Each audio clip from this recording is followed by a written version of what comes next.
તો કેન્દ્ર રાજકોટ ઉમેશ કામરિયા. હવે આ બા કાલે આવ્યા હતા ને આજે બીજો દિવસ છે એક્યુપ્રેશરનો. એને શું તકલીફ હતી અને શું ફાયદો હતી એના શબ્દમાં સાંભળીએ. તમારું નામ? કવિતાબેન. ગામ? ગામ જામ મંડલી. હવે તમને શું તકલીફ હતી? મને પગ 6 મહિનાથી સીધો ન થતો. વાંકો ન વળતો, સીધો ને સીધો 6 મહિના. સીધો 6 મહિનાથી હતો. અને ગોઠણનો દુખાવો, પગ આખો દુખતો હતો. હા. કાલે પોઈન્ટ કર્યા હતા. હા. કેટલો ફરક છે? આજ ઘણો ફરક છે. પલાખી વાળી એટલો. આ પલોઠી વળી ગઈ ને? હા. 6 મહિનાથી આ પલોઠી નહોતી વળી ને? નથી વાળી. હવે એમાં શું શું કર્યું હતું?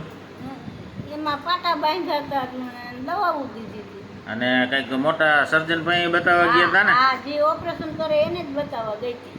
તો એનાથી તો શું થયું કાંઈ? એના કસરત કરવાનું કીધું હતું તે કસરતમાં અવરું પડ્યું. અવરું પડ્યું? હા, એટલે જ પગ બહુ થયો. વહી તો વૈતો.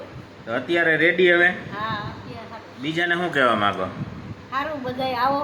આ જ કરાય એમ. તમને ફાયદો થયો એટલે કયો. હા હા. પાછા કાલે જોઈ કેટલું છે શું છે. બરાબર. જય દ્વારકાધીશ.